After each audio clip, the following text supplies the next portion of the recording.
Stocks வாங்கி விற்று தலைவலியோடு இருக்கிற இன்வெஸ்டராக நீங்கள் இருக்க வேணாம்னு நினைக்கிறீங்களா?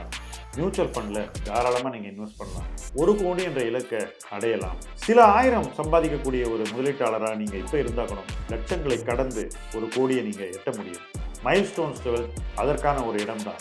அது உங்களுக்காக தான் உருவாக்கி இருக்கும். இந்த பிளாட்ஃபார்ம் மூலமாக நீங்கள் நிச்சயமாக 1 கோடி என்ற இலக்கை அடைய முடியும். ஒவ்வொரு மைல்களாக கடந்து 1 கோடி உங்களுக்கு வந்து சேரும். கீழே உள்ள ஃபார்மை ஃபில் பண்ணுங்க, M2W சேருங்க, நிம்மதியாக இன்வெஸ்ட் பண்ணுங்க.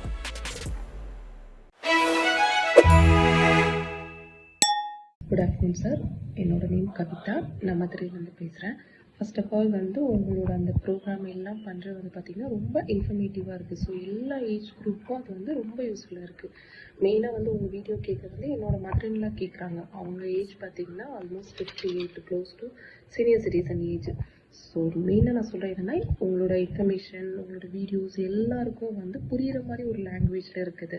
ஸோ இந்த மாதிரி ஜாப் நீங்கள் கண்டினியூ பண்ணணும் அப்படிங்கிறத நாங்கள் எல்லாருமே எதிர்பார்க்குறோம். ப்ளஸ் என்னோட டவுட்டு நான் கேட்குறேன் சார். எனக்கு 2 years ஓல்டு பேபியில் டாக்டர் இருக்கிறாங்க. அவங்களுக்கு நான் மெயினாக இன்வெஸ்ட் பண்ணுறது பார்த்தீங்கன்னா ஃபுல் எஸ்ஐபி தான் இன்வெஸ்ட் பண்ணுவேன். எஸ்ஐபியில் எல்லாம் சேர்ந்து மிக்ஸ்டு தான் பண்ணுவேன். Smaller cap, mid cap, index fund, silver ETF, digital fund, அந்த மாதிரி எல்லாம் சேர்த்து தான் பண்ணுவேன். ஸோ ஆவரேஜாக நமக்கு டீசென்ட் ரிட்டர்ன் கொடுக்கும் அப்படிங்கிறது என்னோட எக்ஸ்பெக்டேஷன். அண்ட் என்னோட கோல் என்ன, மினிமம் 20 years வரைக்கும் நான் அந்த எஸ்ஐபி பிரேக் பண்ணக்கூடாது. வாட் எவர் இட் இஸ், இல்லை ரெசிஷன் வந்தாலும் எது வந்தாலும் அதை பிரேக் பண்ணக்கூடாது. எனக்கு இதில் இப்போ என்ன டவுட்னா, நீங்கள் லாஸ்ட்டாக ஒரு இன்டர்வியூ வச்சுருந்தீங்க PV சுப்ரமணியம் சார் கூட. அதில் சார் என்ன சொன்னாங்கன்னா, இப்போ சைல்டுக்காக ஒரு எஸ்ஐபி போடுறோம் அப்படின்னா அது சைல்டு ஒன்ஸ் மேஜர் ஆகும்போது அந்த எஸ்ஐபியை பிரேக் பண்ணால் அதுக்கு டேக்ஸ் யூஸ் பண்ணிக்கலாம், மீன்ஸ் டேக்ஸ் கிளைம் பண்ணிக்கலாம். ஏன்னா அவங்க ஹையர் எஜுகேஷனுக்காக யூஸ் பண்ணுறாங்க அப்படின்னு சொல்லியிருந்தாங்கன்னா, இப்போ பாப்பாவுக்கு போடுறோன்னா ஒரு 20 years கழிச்சு அவங்களோட ஹையர் எஜுகேஷனுக்கு கண்டிப்பாக எனக்கு அமௌண்ட் தேவைப்படும்னா அந்த எஸ்ஐபி பிரேக் பண்ணலாம். அப்போ கண்டிப்பாக நமக்கு crore வைஸ் அமௌண்ட் தேவைப்படலாம். இன்கேஸ் அப்ராட் ஸ்டடினாலும் எதுனாலும் நமக்கு தேவைப்படும். முதல்ல சகோதரி கவிதா ஒரு மிகச்சிறந்த கேள்வியை கேட்டிருக்காங்க. நான் என்னுடைய மகள்களுக்கு தொடர்ந்து ஒரு எஸ்ஐபியை பண்ணிக்கிட்டு வரேன். தனியாக குழந்தையின் பெயரில் முதலீடு செய்வது என்பது எனக்கு முழுதும் உடன்பாடான ஒரு விஷயம். என்ன காரணம்னா, நீங்க உங்களுடைய இன்வெஸ்ட்மெண்ட்ஸோட குழந்தையோட இன்வெஸ்ட்மெண்ட்டையும் மிக்ஸ் பண்ணி உங்க பேர்ல பண்ணீங்கன்னா என்ன நடக்குதுனாக்கா, ஏதோ ஒரு தேவை வரும்போதோ அல்லது வேற ப்ரையாரிட்டிஸ் நமக்கு வரும்போதோ அந்த பணத்தை நாம இன்வெஸ்ட்மெண்ட்ல இருந்து வெளியே எடுத்துடுறோம். ஆனா அது குழந்தை பேர்ல அடையாளப்படுத்தப்பட்டு இருக்கும்போது அதை நிச்சயமா நம்ம தொடமாட்டோம். ஃபர்ஸ்ட் அது ஒரு சைக்கலாஜிக்கல் பாயிண்ட். என் பசங்களுக்கு கிட்டத்தட்ட ஒரு 15 வருஷமா நான் இதை பண்ணிக்கிட்டு இருக்கேன். சிம்பிளா ஒரு பண்டில் ஆஃப் ஃபண்ட்ஸ்ல தான் இந்த எஸ்ஐபியை பண்ணிட்டு இருக்கேன். ஸோ நீங்க பண்றதுக்கும் நான் பண்றதுக்கும் அதிக வித்தியாசம் இல்லை. நீங்க சொன்ன மாதிரியே ஒரு டீசென்ட் ரிட்டர்ன் கிடைக்குது. பணம் ஒரு 5 வருஷத்துல டபுள் ஆகுது.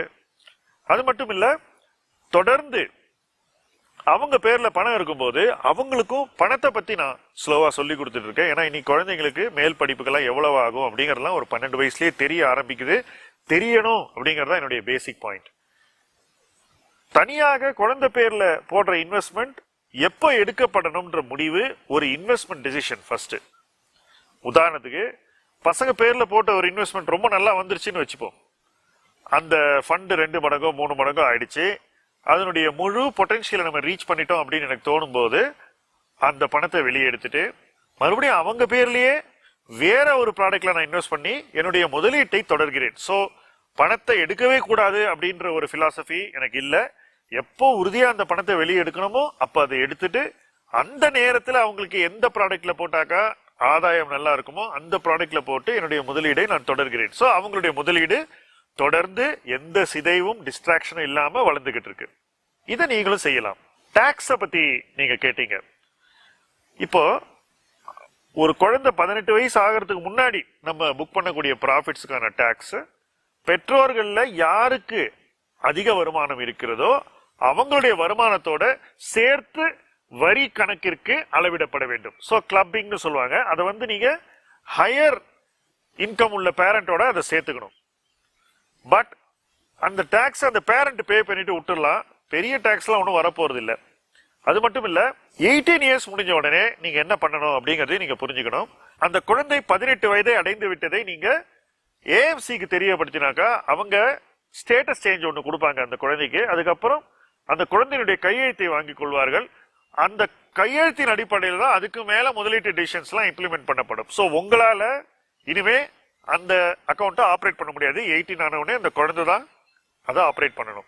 12 இயர்ஸ்ல இருந்தே நீங்க இதுக்காக பண்ணிக்கிட்டு இருக்கோம் அப்படின்னு குழந்தைகிட்ட பேசும்போது குழந்தை என்ன கத்துக்குது? நம்ம பேரண்ட்ஸ் நமக்காக இவ்வளவு பாடுபடுகிறார்கள், நம்முடைய வருங்காலத்துக்காக இவ்வளவு அவங்க எஃபர்ட் எடுக்கிறாங்க, நம்ம நல்லா வரணுங்கிறது அவங்களுடைய மிக முக்கியமான குறிக்கோளாக இருக்கிறதுன்றத உணர்கிறது. So when the child knows that, குழந்தையினுடைய நடவடிக்கைகளும் அதுக்கு ஏத்த மாதிரி இருக்கும்.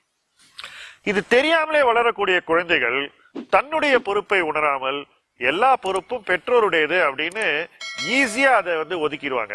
அது நடக்காம இருக்கிறதுக்கு இந்த ஒரு புரிந்து உணர்ந்து இருக்கக்கூடிய குழந்தைகள் ஒரு முன்மாதிரியாக இருப்பார்கள் அப்படின்னு நான் நினைக்கிறேன். சோ அதையும் நீங்க என்கரேஜ் பண்ணலாம், தப்பில்லை. இன்னொரு விஷயம் என்னன்னா, 18 இயர்ஸ் முடிஞ்ச உடனே வரக்கூடிய டாக்ஸேஷன் என்ன அப்படின்னு கேட்டீங்கன்னா, அது அன்னைக்கு இருக்கக்கூடிய சட்டத்துக்கு உட்பட்டிருக்கும். அன்னைக்கு என்ன இருக்கும் நமக்கு தெரியாது.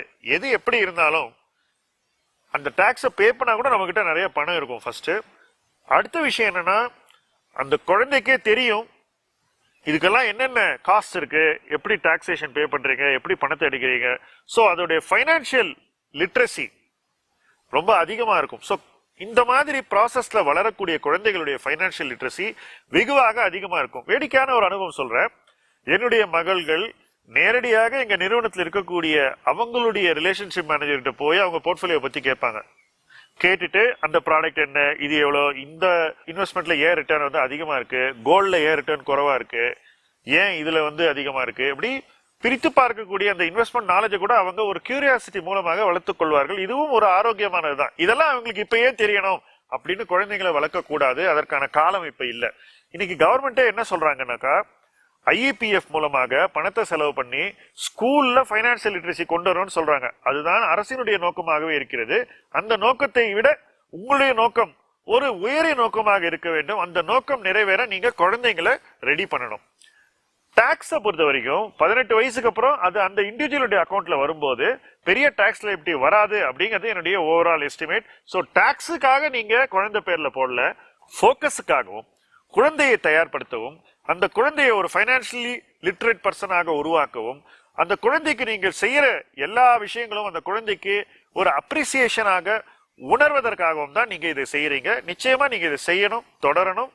உங்க குழந்தையும் இதை புரிந்து வளரணும் அப்படிங்கறதுதான் என்னுடைய ஆலோசனை. என்னுடைய மூத்த மகன் இப்ப காலேஜுக்கு போறான். அவளுக்கு அவ படிக்கிற படிப்புக்கு நாங்க சேவ் பண்ண பணம் அந்த அளவுக்கு தேவையில்லை. சோ இப்ப அவ என்ன நினைக்கிறான்னா, இந்த பணத்தை நம்ம எப்படி வளர்த்து மேல் படிப்புக்கு யூஸ் பண்ணலாம் அப்படின்னு ஸ்ட்ரைட்டா அவன் மைண்ட்ல ஒரு ஃபோக்கஸ் வருது. சோ ஒரு பிஜிய பத்தின ஒரு தாட் ப்ராசஸ் கூட குழந்தைக்கு வருது. இப்படி சில்ட்ரனை டெவலப் பண்ணும்போது அவங்கள இன்வெஸ்ட்மெண்ட்லயும் இன்வால்வ் பண்றதுங்கிறது அவங்களுடைய டெவலப்மெண்ட்டை மேலும் மேம்படுத்தும் என்பது என்னுடைய கருத்து. இத்தகைய ஒரு புரிதலோடு உங்க குழந்தைக்கு ஒரு முதலீட்டு பயணத்தை நீங்கள் உருவாக்க வேண்டும். அந்த பயணத்தில் இணைந்து பயணிப்போம். முதலீட்டு களம் உங்கள் களம். நன்றி.